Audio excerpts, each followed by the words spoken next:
e a gente vai finalizar a aula de hoje apresentando uma demonstração do teorema fundamental da álgebra, que diz que todo polinômio com coeficientes complexos admite uma raiz, ou seja, o corpo dos complexos é algebricamente fechado, e a gente vai provar esse resultado usando o mínimo possível de propriedades do corpo dos números reais. E agora a gente vai começar a preparar o terreno para demonstrar o teorema fundamental da álgebra usando a teoria de Galois. Digamos que a maior parte dos principais resultados a gente já tem, só que eu preciso provar alguns resultados auxiliares aqui ainda que não foram demonstrados na parte de teoria de corpos, porque ou são exercícios ou são resultados que não demandaram a sua necessidade ainda. Como a gente precisou deles agora, então a gente vai trabalhar com eles agora. Então o primeiro resultado a gente vai provar o seguinte, ó. Se eu tiver uma extensão quadrática ou uma extensão de corpos de grau 2, com um corpo K com característica diferente de 2, então eu sempre consigo escrever esse L, na verdade, como corpo de decomposição de um polinômio na forma x² menos a. Ou seja, dito de outra forma, existe um A em K e um alfa que está em L, tal que o L é o K de alfa e o alfa ao quadrado é igual a A. Ou seja, o alfa é a raiz do polinômio x² menos a. Tá? Então, como é que a gente prova esse resultado? A primeira coisa é que, bom, basta, para começar, eu vou tomar um beta que está em L, mas não está em K. Isso aqui é possível porque o grau dessa extensão é 2. Tá? O fato dessa extensão ter grau 2 proíbe o L ser igual a K.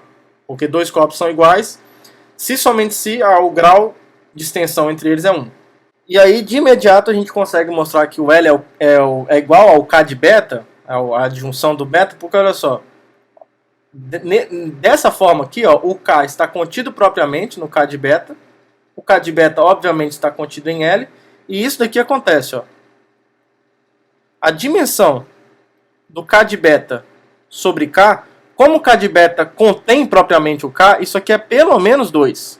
Não pode ser 1, porque senão o K de beta seria igual a K, e aí, portanto, o beta pertenceria ao K, absurdo. Só que, por outro lado, a dimensão do K de beta sobre K também tem que ser menor ou igual à dimensão do L sobre K.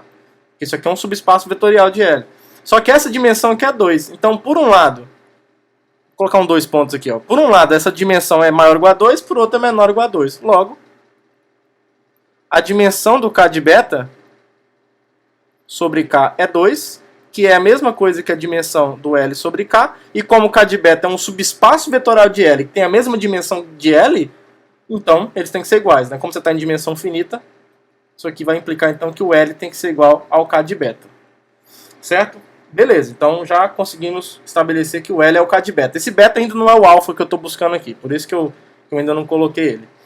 Tá, e aí, olha só o que acontece. Claro que o beta é algébrico sobre K, certo? Então eu posso considerar o polinômio minimal como o grau do polinômio minimal de beta sobre K é igual ao grau dessa extensão, que é 2. Então o polinômio minimal de beta sobre K é um polinômio de grau 2. Então a gente pode escrever, ó, vou dizer assim, ó, existem C e D pertencentes ao corpo K, tais que o polinômio minimal de beta sobre K é igual a x² mais um cx mais d. Tudo bem? E aí, em particular, o zero tem que ser igual a esse polinômio aplicado em beta, então tem que ser beta ao quadrado mais c beta mais d. E agora a gente vai fazer o que a gente fez, o que a gente faz às vezes na famosa fórmula de Bhaskara, fórmula de Viette. Completar quadrados. Como eu estou num corpo de característica diferente de 2, eu posso falar nisso daqui, ó, no 1 sobre 2. Porque o 2 é diferente de 0 nesse ambiente aqui. Então eu posso falar do inverso de 2. Esse meio aqui não necessariamente é o 1 sobre 2 lados racionais. Isso daqui é só uma notação para o inverso do 2 desse corpo K, que é diferente de 0, portanto tem inverso. Isso daqui, então, em termos de completar quadrados, vai ficar assim, ó. Beta mais meio de C ao quadrado, mais D menos C ao quadrado sobre 4. Ou, para ficar melhor, menos 1/4 C ao quadrado. Tá? É só você desenvolver isso daqui, usando a regrinha lá do produtos notáveis. Você vai ver que o resultado disso é exatamente isso que está aqui em cima. A gente está completando quadrados. Né? E aí, Esse daqui vai ser o menos A que eu estou procurando. E isso daqui aqui dentro vai ser o alfa, tá? Então tome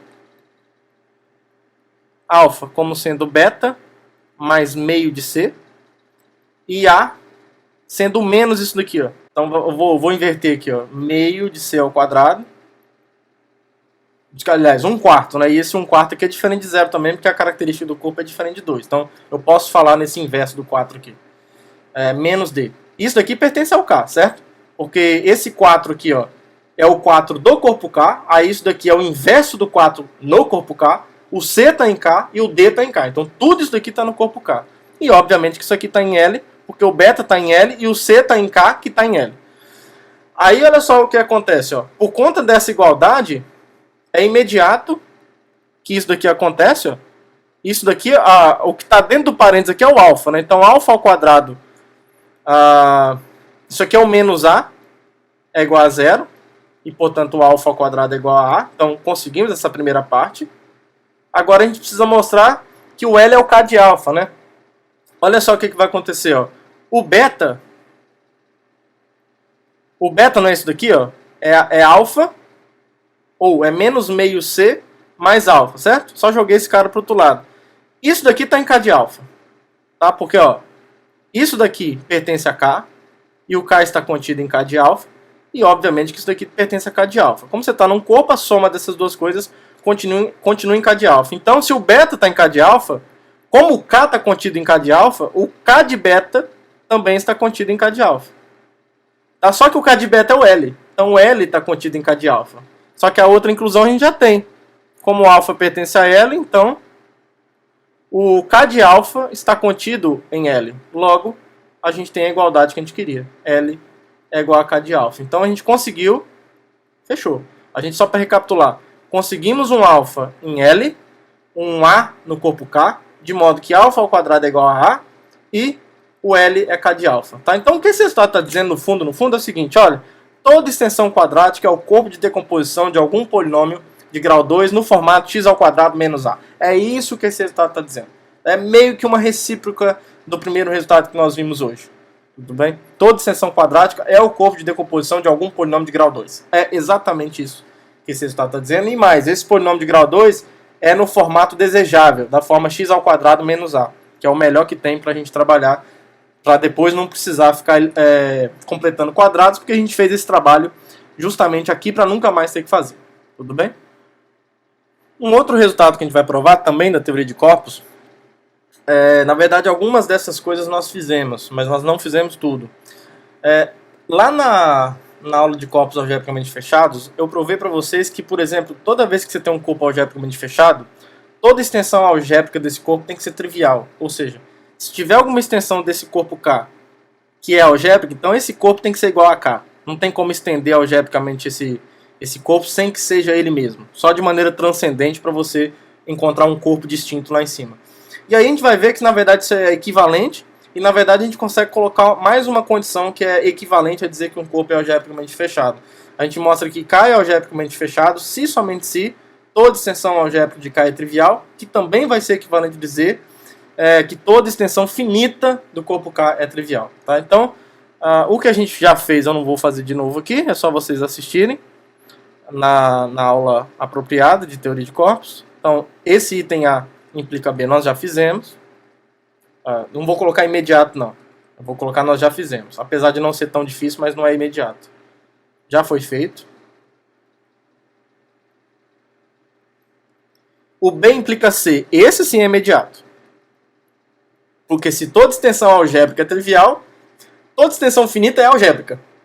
Logo, pela hipótese B, ela vai ser trivial. Tá? Então, o B implica C é absolutamente imediato.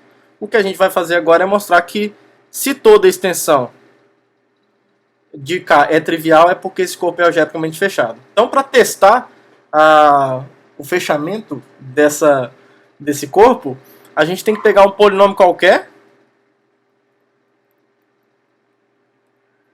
Um polinômio qualquer, não, de grau maior que zero, né? Ou seja, um polinômio não constante. E a gente tem que encontrar uma raiz de f que esteja em K. Isso é mostrar que um corpo é algebricamente fechado. É mostrar que todo polinômio de grau maior ou igual a 1 tem pelo menos uma raiz nesse corpo. Então como é que a gente vai fazer isso? Peguei esse polinômio, né? Beleza.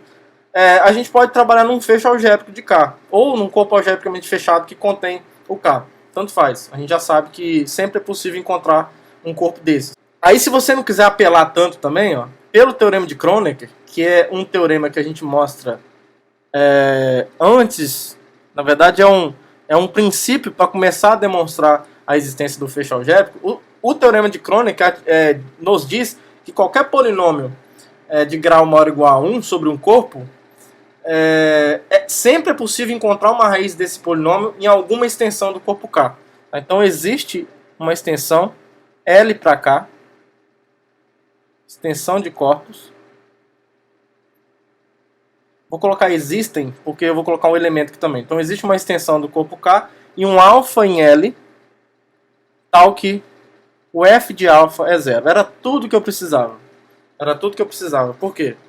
Porque uma vez que esse alfa que está em L, agora que se dane o L, não quero nem saber mais ele, só estou usando ele e depois estou descartando, né? Parece bastante mau caratismo da minha parte, né? Mas ainda bem que ele não tem consciência de sua própria existência, né? Aí já vira um problema de filosofia. Então, isso quer dizer que o alfa é algébrico sobre K, porque ele é raiz de um polinômio com coeficientes no corpo K, então ele é algébrico sobre K. Esse polinômio é não nulo, né? Então ele é algébrico. O que nos diz que essa extensão aqui é finita. A gente já sabe disso. Toda vez que alfa é algébrico sobre K, essa extensão aqui é finita. O grau dessa extensão é precisamente... Não precisa ser necessariamente o grau do polinômio f, porque f pode não ser irredutível, mas o grau dessa extensão é o grau do polinômio minimal de alfa sobre K, que de qualquer forma é finito. Então essa extensão é finita, só que agora eu vou usar a hipótese. Pela hipótese C, toda extensão finita do corpo K é trivial. Então, por hipótese, essa extensão finita aqui, ó, é trivial. Dizer que essa extensão é trivial é dizer que o K de alfa é igual ao K. Só que dizer que o K de alfa é igual a K é dizer que o alfa pertence a K. Então, essa raiz de alfa que eu encontrei em algum lugar, na verdade, ela já está no corpo K. Tá? Então, encontramos um alfa em K que é raiz, vou colocar assim, ó, que é a raiz de f. Então, o que é que nós fizemos? Pegamos um polinômio qualquer, não constante com coeficientes no corpo K, e encontramos uma raiz no corpo K para esse polinômio. Provamos, então, por definição, que esse corpo é algebricamente fechado. Tá? Portanto, o K é algebricamente fechado. Então, esse resultado estabelece uma estratégia para você mostrar que um corpo é algebricamente fechado. Se tiver difícil olhar para os polinômios, olha para corpos. Se você conseguir mostrar que toda extensão finita desse corpo é trivial, então esse corpo é algebricamente fechado.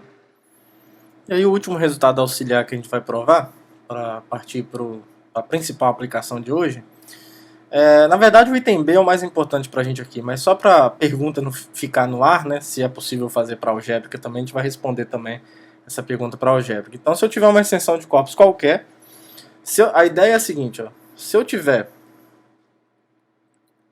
A filosofia é a mesma nos dois itens, só muda um detalhe. Se eu tenho uma extensão de corpos, K aqui e um L, a gente mostra que se essa extensão aqui for algébrica, se essa extensão aqui é algébrica, então é possível encontrar um corpo E aqui em cima, de modo que essa extensão aqui, além de ser algébrica, ela vai ser normal.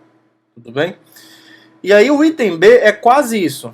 Só que para o item B, a gente mostra que caso essa extensão aqui seja finita, de L para K, é possível encontrar um corpo aqui em cima, de modo que essa extensão aqui é normal e finita também. Tá? É esse resultado que a gente vai usar na principal aplicação de hoje. Tá? Mas a gente prova o item A também para exercitar nosso conhecimento, estabelecer esse resultado, se a gente precisar em algum momento, e também para a pergunta não ficar sem resposta, né? Será que no caso algébrico a gente consegue? Consegue, sim. É óbvio que o preço que você paga é tirar o finito daqui, é tirar o finito daqui também.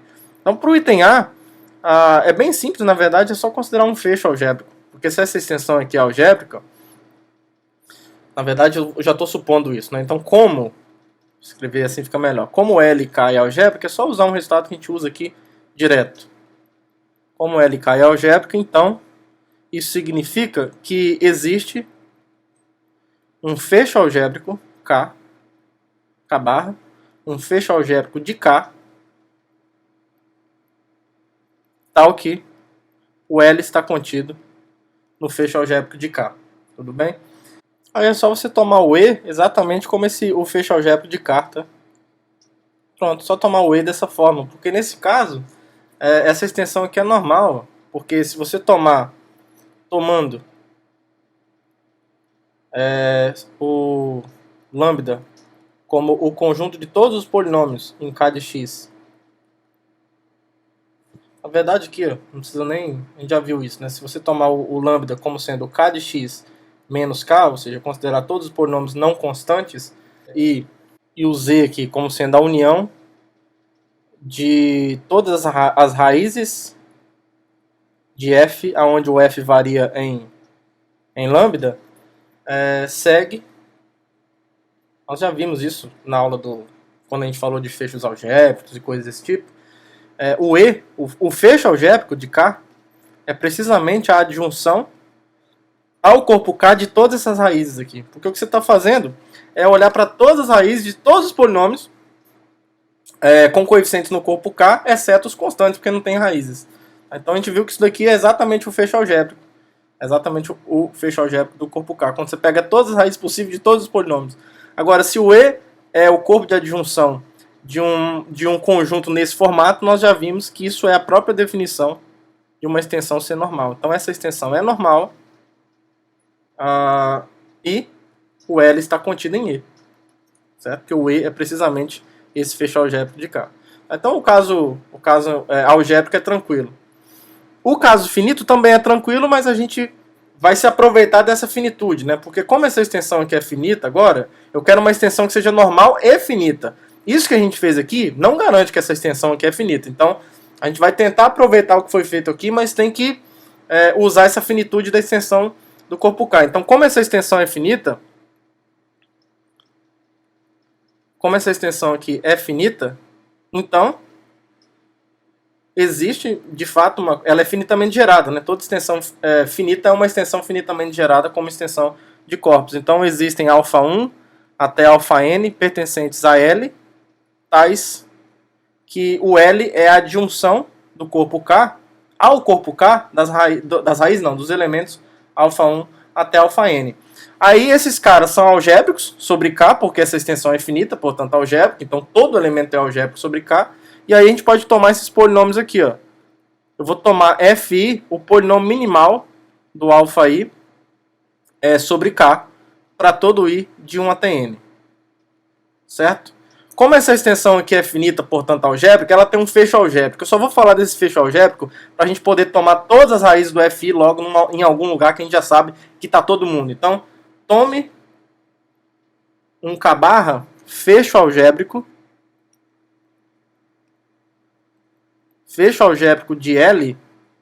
de K, tal que o L está contido em K barra.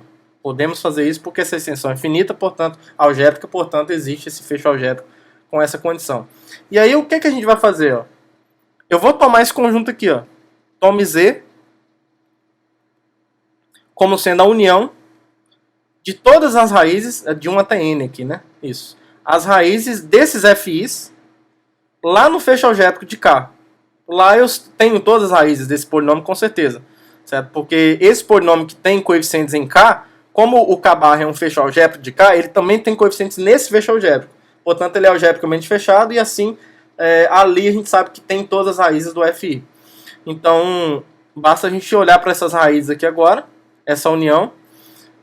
Isso daqui é um conjunto finito, ó, porque cada um desses caras aqui é finito, ó. Claro. Isso aqui é o conjunto de raízes de um polinômio. Tá? Então, a quantidade de elementos aqui está limitada pelo grau. Então, cada um desses conjuntos aqui é finito. Logo, é uma união, esse Z é uma união finita, certo? É uma união finita de conjuntos finitos. E que está contido no K barra, né? Então, tomando isso daqui, eu vou escrever assim, ó, tomando Z dessa forma, Z é finito. Z é finito, certo? Aí, qual vai ser o corpo E que eu estou procurando? Eu vou tomar o E que eu estou procurando assim, ó, exatamente como a adjunção ao corpo K desse conjunto finito Z, certo? Isso aqui está contido no fecho algébrico do corpo K, certo? Agora, essa extensão aqui é algébrica, com certeza, porque eu peguei o fecho algébrico. Como essa extensão aqui é algébrica? É algébrica. E o K está contido em E, com certeza, que está contido no K barra. Então, essa extensão aqui, ó, lembra que se nos extremos a extensão é algébrica, no meio também é. Então, essa extensão aqui é algébrica. E como ela é finitamente gerada, porque ela é K de Z e o Z é finito, né? Então, como o Z é finito, a gente sabe que se eu tenho uma extensão algébrica e finitamente gerada, então essa extensão é finita. Então, essa extensão aqui é finita. É uma das coisas que eu precisava. Então, vou até circular aqui, ó. A extensão é finita. Outra coisa que a gente tem é que essa extensão é normal, né? Porque o Z é formado por zeros de polinômios com coeficientes no FI, certo? Com coeficientes no FI. Então, assim, se a gente tomar o lambda como sendo esse conjunto de polinômios aqui, ó, F1 até o Fn, olha só, isso daqui é um subconjunto de polinômios aqui, ó, em kx menos k. Tomando o lambda dessa forma, segue que, por definição de corpo de decomposição, ó, isso daqui, K de Z, é um corpo de decomposição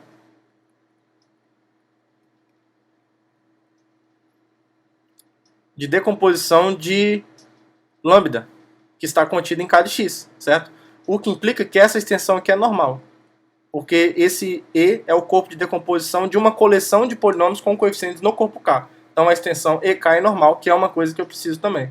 Agora a gente precisa provar, a gente precisa mostrar que o L está contido no E, né? Que o L está contido no E. Vai seguir desse fato aqui, ó. Porque olha só, cada alfa I, note que cada alfa I pertence a esse conjunto aqui, ó. Certo? Porque o alfa I está em L, o L está contido em K barra, a gente conseguiu ele dessa forma. E ele é uma raiz de FI. Então, o alfa I está em K barra e é uma raiz do FI. Então, cada alfa I está aqui dentro. Certo? Então, como isso aqui acontece para todo I de 1 até N, então, quando eu olho para todos, alfa 1 até alfa N, todos eles podem ser vistos na união de todos esses, que é o Z. Então, alfa 1 até alfa N pertence a Z. O que nos diz que o alfa 1 até alfa N pertence ao K de Z, que é o E, certo? Então, alfa 1 até alfa N pertence ao E, que nós definimos. Agora, como o K está contido, em E, então se eu tomar a adjunção do K com esses elementos, isso aqui vai ser um subcorpo do E. Só que esse K de alfa 1 até alfa N surge exatamente como L. Esses alfa 1 até alfa N são elementos que satisfazem essa igualdade. Então, olha aqui, ó. Esse aqui é o L. Então, isso aqui implica que o L está contido em E. Então, conseguimos encontrar tudo o que a gente precisava. Fechamos a demonstração. Só recapitulando, encontramos uma extensão E do corpo K, que é finita, que é normal e que contém o corpo L. Exatamente como a gente queria, exatamente como está no enunciado aqui do entender. Tá bom? Então, fechamos esse último resultado e agora a gente vai para a aplicação principal da aula de hoje. Teorema fundamental da álgebra. Dando os créditos devidos, né? Essa abordagem é atribuída, né, devida ao Artin. E é uma demonstração muito legal do teorema fundamental da álgebra, porque, de certa forma, ela pelo menos das que eu conheço, é a que usa os fatos mais elementares da análise possíveis. O teorema fundamental da álgebra tem diversas demonstrações, inclusive eu já apresentei uma demonstração usando o teorema de Liouville, que é um resultado clássico de análise complexa, mas o teorema de Liouville está longe de ser considerado um fato elementar da análise. É um resultado bastante sofisticado, então não dá para dizer que essa demonstração usando o teorema de Liouville usa fatos elementares da análise, porque ele não é. Mas aqui, para provar o teorema fundamental da álgebra, usando a teoria de Galois, a teoria de grupos, a gente vai considerar só essas três condições fundamentais que o corpo dos reais satisfazem. E, na verdade, essa demonstração que a gente vai fazer funciona para qualquer corpo que satisfaz essas três condições. Tá? Eu vou colocar o corpo dos reais aqui mais como uma homenagem, e mais para a gente ter em mente um caso, o caso mais importante, sem dúvida nenhuma. Mas qualquer outro corpo que satisfaz essas três condições aqui, qualquer corpo ordenado que satisfaz essas três condições, o que nós fizermos a partir disso vai valer também nesse sentido. Então a gente vai usar, o que a gente vai usar do corpo dos reais que a gente precisa ir para fora da álgebra para considerar, para garantir isso? Fora da álgebra, a gente precisa garantir que o R é um corpo ordenado. A gente também precisa, nós vamos usar que todo número real não negativo admite raiz quadrada em R.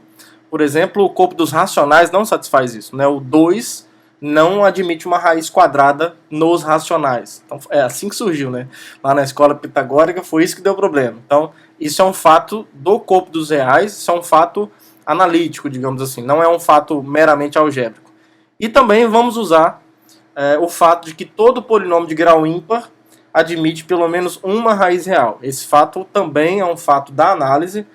Em geral, você demonstra isso daqui usando o teorema do valor intermediário, né? Porque um polinômio de grau ímpar, necessariamente, quando você calcular o limite quando vai para o infinito, por exemplo, se o coeficiente líder for positivo, então o limite para o infinito é mais infinito e o limite para menos infinito é menos infinito. Então, como é contínuo, então em algum momento essa coisa que explode para o infinito para a direita, explode para o menos infinito à esquerda, tem que encontrar o eixo x, teorema do valor intermediário. E o caso em que o coeficiente líder é negativo, você faz a reflexão reversa, né? Então, quando vai para a esquerda, quando vai para menos infinito, a função explode para mais infinito, e quando a variável vai para mais infinito, a função explode para menos infinito. Da mesma forma, você precisa que em algum momento essa função atravesse o eixo x, e isso vai dar origem a uma raiz. Então, e aí para provar isso, isso é um resultado de análise, né? Isso é um resultado que foge ao escopo da álgebra. E aí, em particular, qualquer polinômio de grau ímpar, se ele for irredutível, ele tem que ter grau 1, então. Porque se você tem um polinômio de grau ímpar, ele vai ter que ter uma raiz. E aí, se ele tem raiz, a menos que ele já seja de grau 1, ele vai ser redutível. Tá? Então, se ele é irredutível, de grau ímpar, então esse grau vai ter que ser necessariamente 1. Então, isso é um fato trivial depois que você mostra, usando aí o teorema do valor intermediário, que todo polinômio de grau ímpar admite pelo menos uma raiz. Então, observe que, óbvio, nós vamos usar alguns fatos da análise, mas são fatos bem mais elementares. Bem mais elementares. Num primeiro curso de análise você já vê isso, até mesmo num curso de cálculo, você talvez não demonstre em sua plenitude o que é o teorema do valor intermediário, mas você já ganha uma compreensão intuitiva bastante interessante. Tá? E digamos que esses fatos aqui são bem mais elementares da análise do que o teorema de Louville, por exemplo, que já é algo bem mais sofisticado. Tá? Então, partindo disso, como que a gente vai construir o corpo dos complexos aqui agora? O que a gente vai fazer? Nós temos a teoria de corpos, a teoria de Galois, a teoria de grupos ao nosso dispor. O cardápio está aberto, a gente pode usar o que a gente quiser. Então a primeira coisa que a gente já sabe é que qualquer corpo está contido em algum corpo algebricamente fechado. Ele pode trabalhar até com o fecho dele se você quiser. Mas a gente vai ser mais modesto. Eu vou pegar então um corpo algebricamente fechado que contém esse corpo dos reais. Tal que R é um subcorpo de F. Tudo bem? E aí, eu vou olhar para o polinômio x² mais 1, que é o polinômio canônico que dá origem aos imaginários. Esse polinômio clássico que tem seus coeficientes no corpo dos reais tem o defeito, a deficiência de não ter raízes reais. Né? Não tem um número que é o quadrado real, que o quadrado dele dê menos 1, porque como R é um corpo ordenado, o quadrado de qualquer coisa tem que ser maior ou igual a zero, então não pode ser menos 1. Certo? Então, o x² mais 1 já é pacífico, que ele não vai ter raiz em R. Só que esse polinômio pode ser visto também com coeficientes nesse corpo F, que é algebricamente fechado. Então, nesse corpo F aqui, ó, como ele é algebricamente fechado, vai existir um elemento que eu, sem nenhum interesse, vou chamar de I. Tal que tal que I² mais 1 é 0, ou seja, o I é a raiz desse polinômio. Tal que o I² mais 1 é igual a 0. Certo? E aí a gente pode olhar para a adjunção ao corpo R desse elemento. Então assim, o R pode ser visto dentro da adjunção de R a esse elemento imaginário, e isso é um subcorpo de F. O nosso objetivo, então, é provar que esse corpo aqui, objetivo, provar que R de I, que é como nós vamos enxergar os complexos aqui, é um corpo algebricamente fechado. Fechado. Tá? Então esse vai ser o nosso objetivo aqui a partir de agora. Algumas considerações rápidas, ó. Em f de x, esse polinômio x ao quadrado mais 1 pode ser escrito assim, ó, como x menos i vezes x mais i, certo? E como isso daqui acontece, o i ao quadrado é igual a menos 1, então, com certeza esse i não é um número real. Esse i obtido não pode ser um número real de jeito nenhum, porque i ao quadrado, se ele fosse real, o i ao quadrado seria maior ou igual a zero. E o menos 1 não é maior ou igual a zero definitivamente. Então isso aqui nos diz que o x ao quadrado mais 1 é o polinômio minimal do i sobre r, certo? Porque se tiver um polinômio de grau menor do que 2, que anula o i, a gente vai acabar concluindo que esse i é um número real, e ele não é um número real. Tá? Então, isso implica que o grau dessa extensão, Ri para R, é igual ao grau do polinômio minimal dessa constante imaginária sobre R, que é 2. Certo? E aí, se isso aqui, se o R tem dimensão como R espaço vetorial 2, é porque isso daqui acontece. Ó, o 1 e o I formam uma R base, certo? Porque aqui o polinômio tem grau 2, né? Então a gente poderia ir olhando para as potências do I até chegar no grau dele menos 1. Né? Então isso aqui é uma R base dos complexos, o que implica então que o conjunto o corpo dos complexos pode ser descrito sim. Já que é uma R base, ele se escreve unicamente dessa forma, com A e B reais, e essa escrita é única, por conta da independência linear, R linear de 1 e de I. Então a gente já tem uma escrita bastante confortável para os complexos, né? De um modo que a gente já está acostumado. Nessa construção que a gente está fazendo, também podemos encarar os complexos dessa forma. E isso aqui está contido em F. E aí, a gente vai provar uma série de resultados auxiliares aqui no meio, para mostrar que esse conjunto é algebricamente fechado. Então, o primeiro deles, a gente vai mostrar que todo elemento em Ri admite raiz quadrada. Isso é bem tranquilo, é um fato elementar. A gente pega, por exemplo, um U qualquer nos complexos.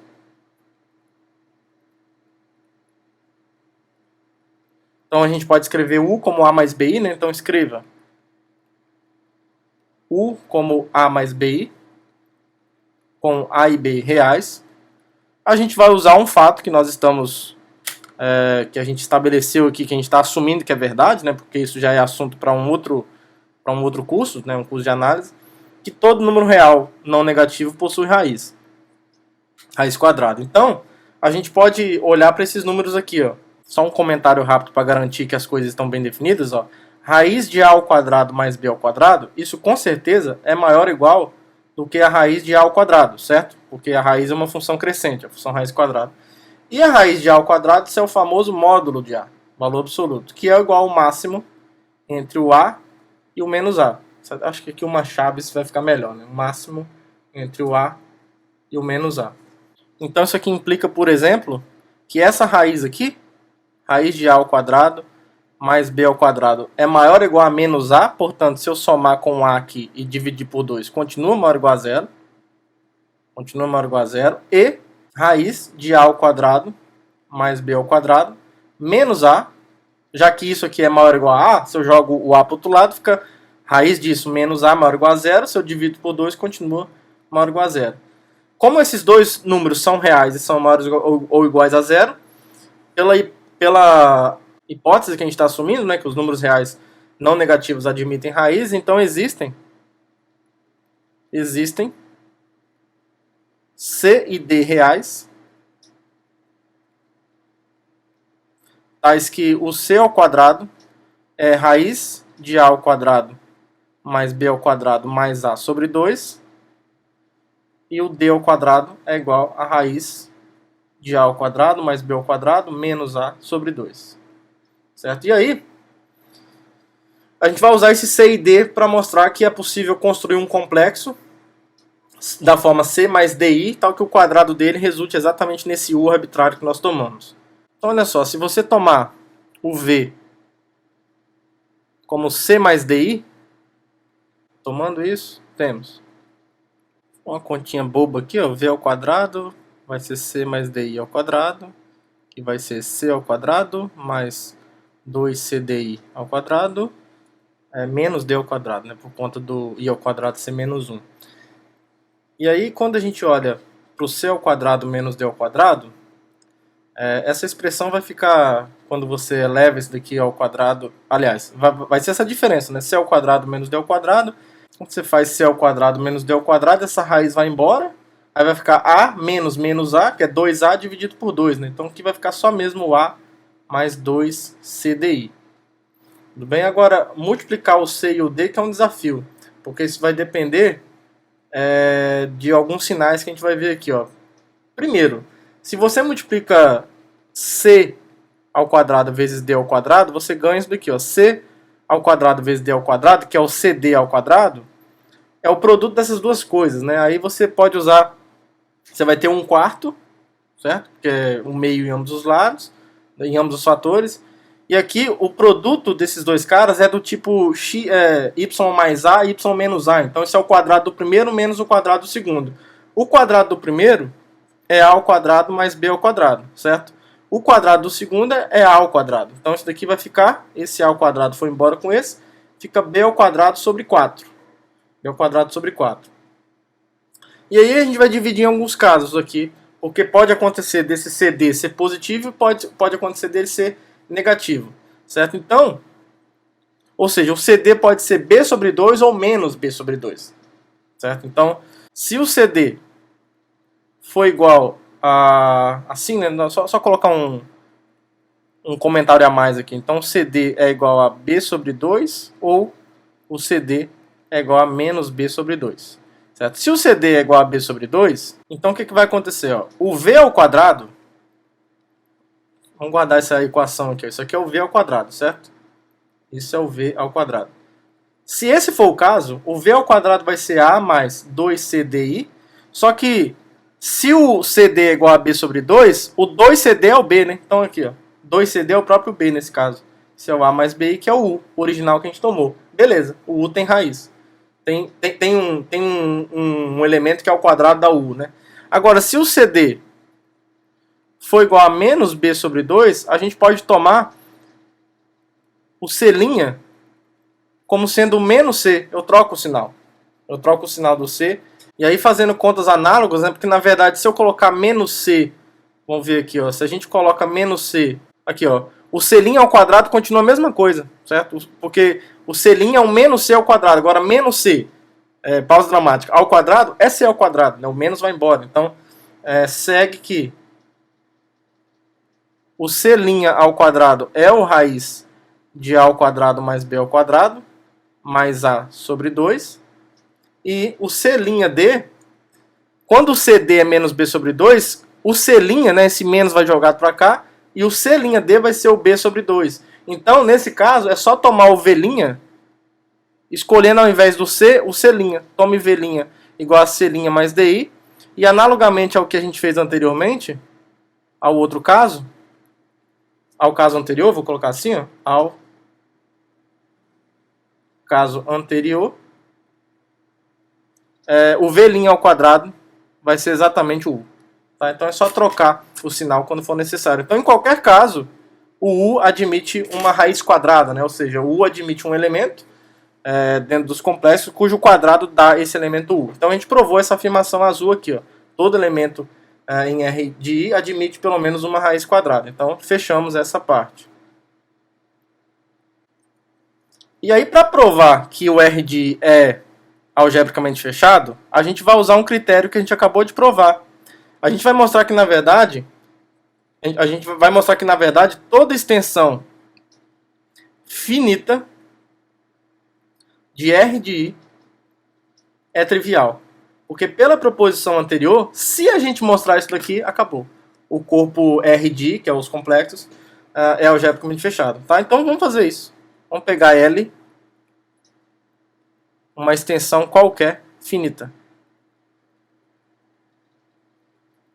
Uma extensão do R de I. Aqui não é K de I, não, é R de I.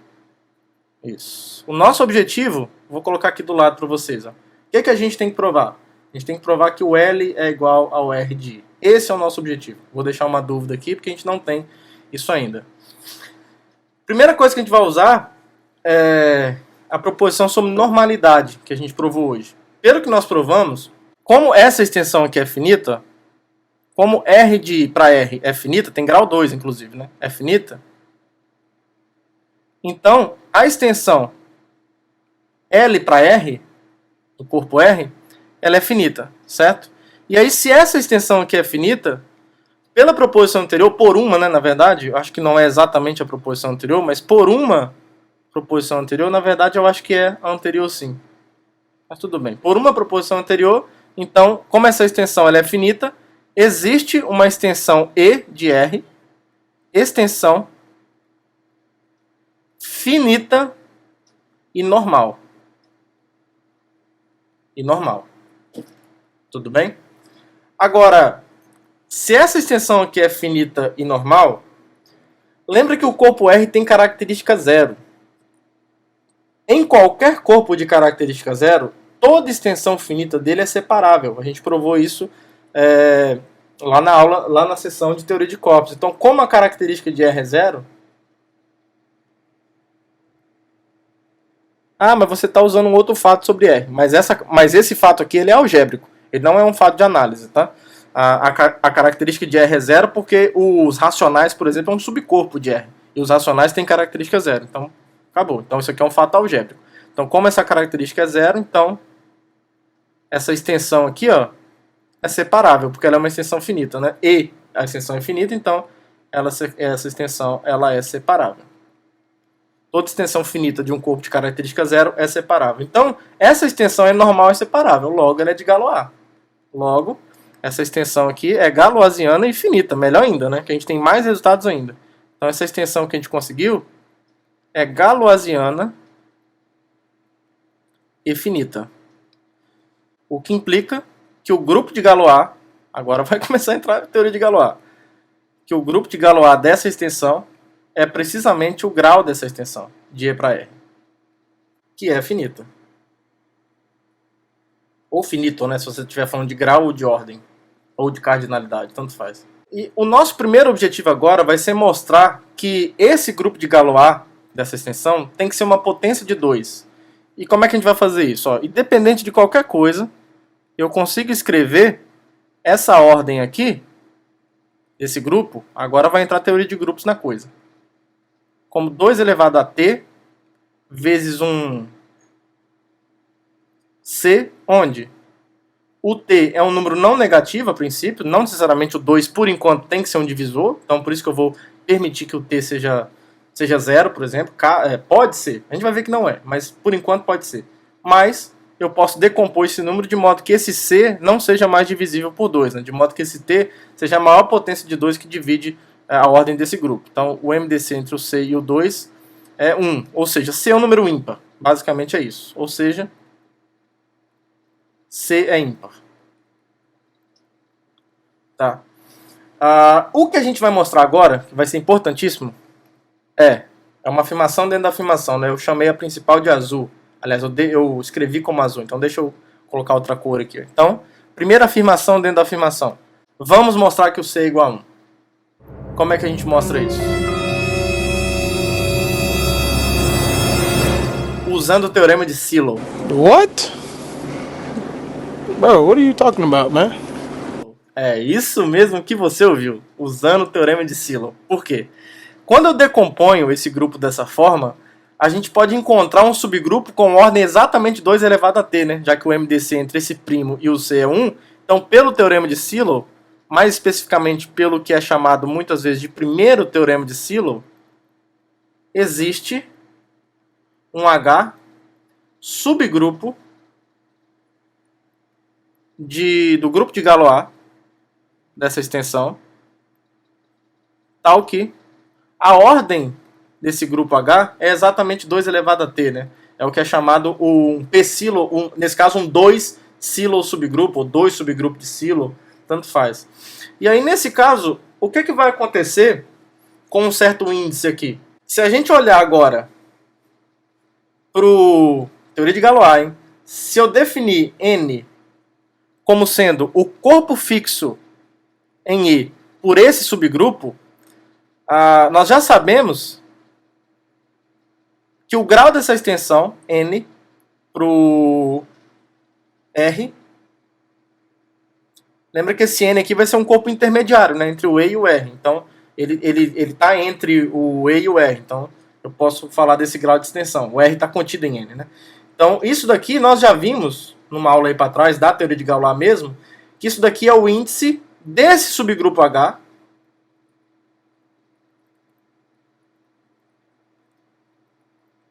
no grupo de Galois, certo? Isso daqui é exatamente o índice do H no grupo de Galois, porque isso daqui é o corpo fixo pelo subgrupo.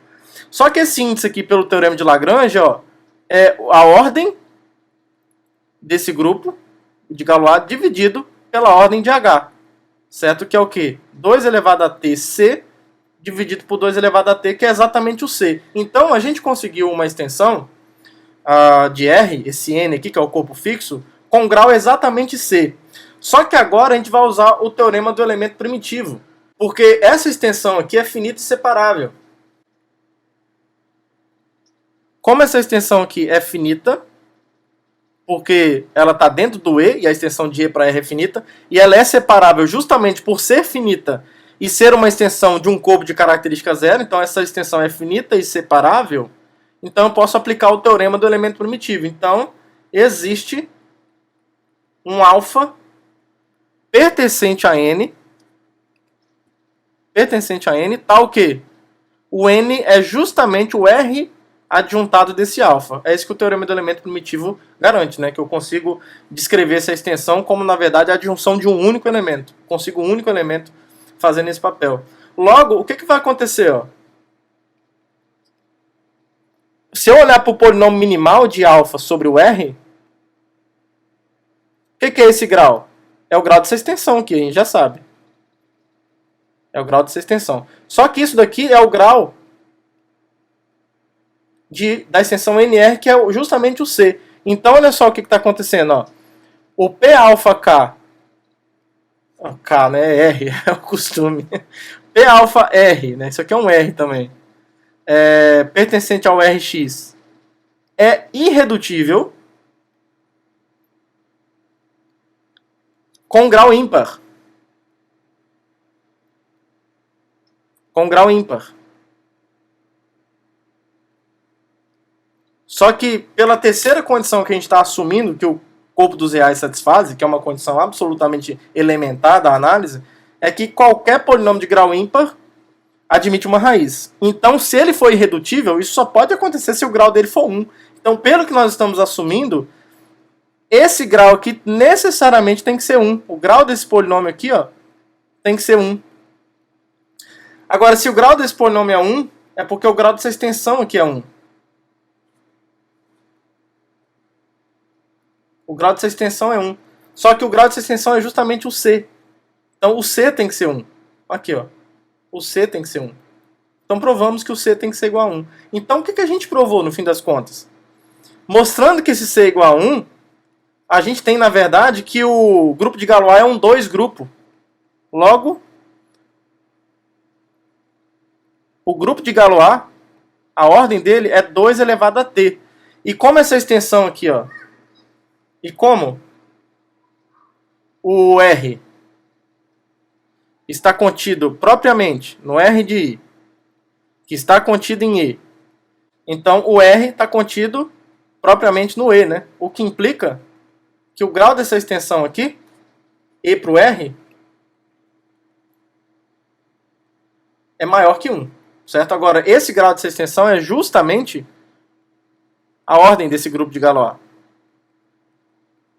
A ordem desse grupo de Galois. Então isso aqui implica, por exemplo, que o T aqui, ó, o T é um número natural, ou seja, o T é maior ou igual a 1, se você estiver mais confortável com isso. Tá? Então esse T não pode ser zero.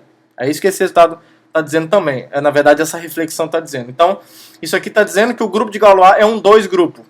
Tá? Então, esse grupo tem a ordem dele é uma potência de 2. Agora, parece que a gente está dando um monte de volta. Né? A gente vai olhar para o grupo de Galois dessa extensão aqui, ó, do E para o RI. Porque a gente sabe que o grupo de Galois, na verdade a gente sabe que essa extensão aqui, ó, como essa extensão é galoisiana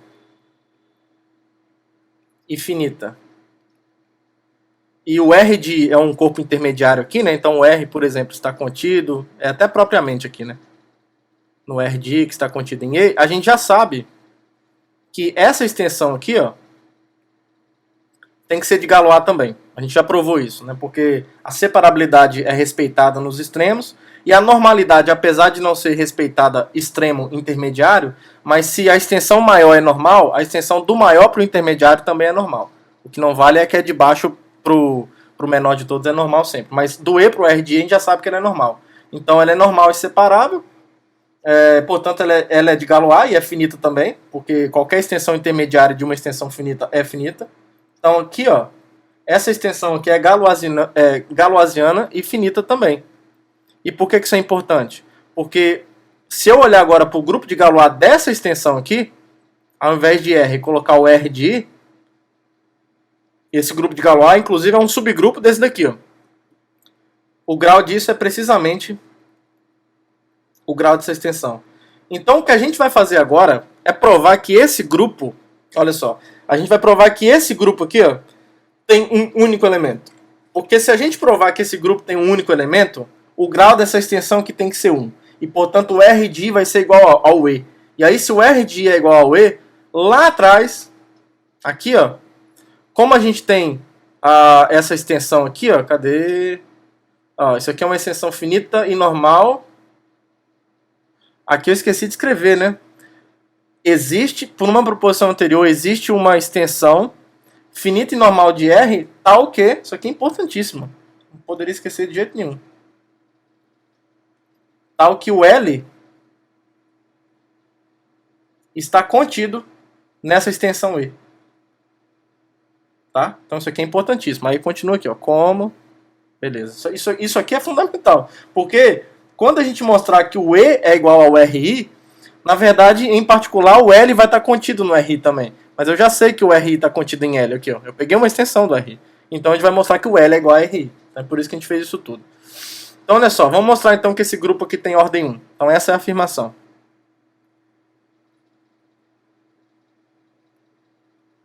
A ordem disso é 1. E aí a gente vai fazer por absurdo. Vamos supor por absurdo que essa ordem seja maior do que 1.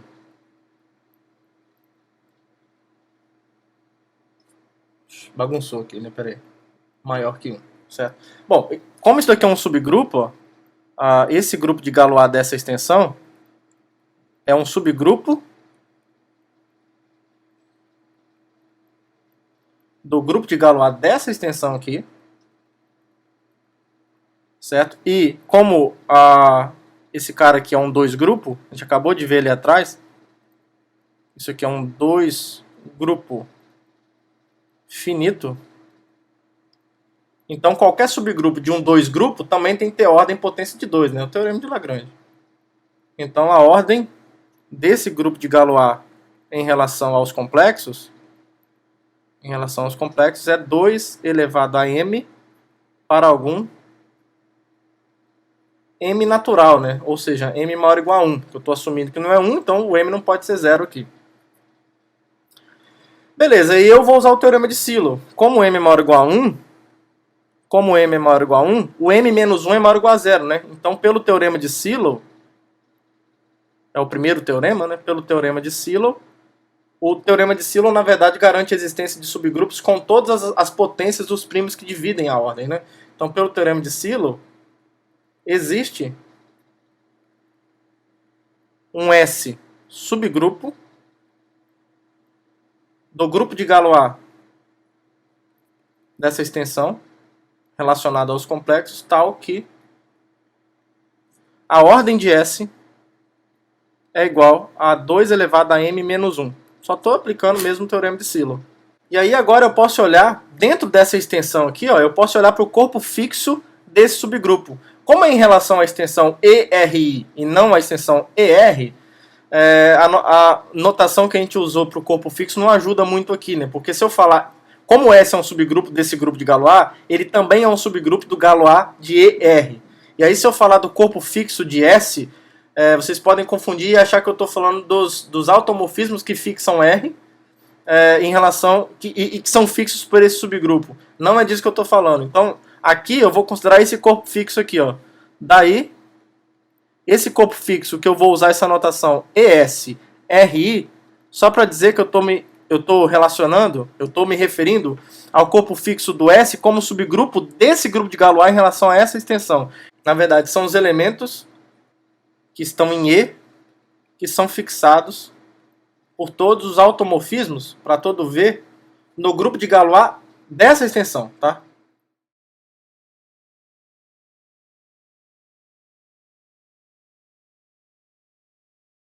Mas isso daqui, então, é um corpo intermediário, com certeza.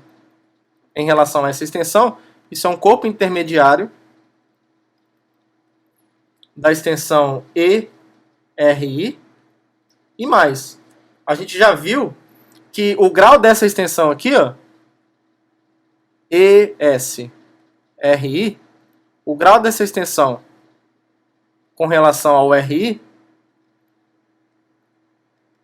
é o índice, né? A gente está usando aqui a mesma coisa. É o índice do subgrupo S que eu estou usando para fixar, para pegar o corpo fixo. É o índice de S no grupo de Galois da extensão relacionada aos complexos.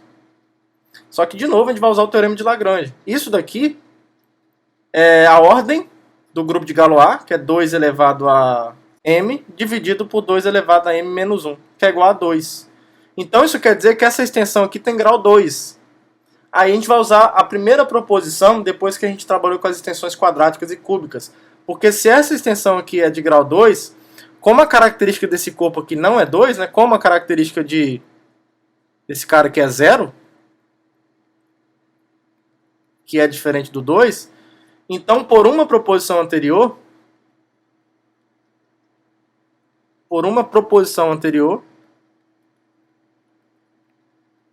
aqui eu chamei esse corpo aqui de M, para a gente não ficar pesando muito a notação. Ele é o corpo fixo do S, né, em relação à extensão E para os complexos. Então, por uma proposição anterior, como essa extensão tem grau 2, então existe um U pertencente a M e um beta pertencente ao corpo de baixo, que é o RI,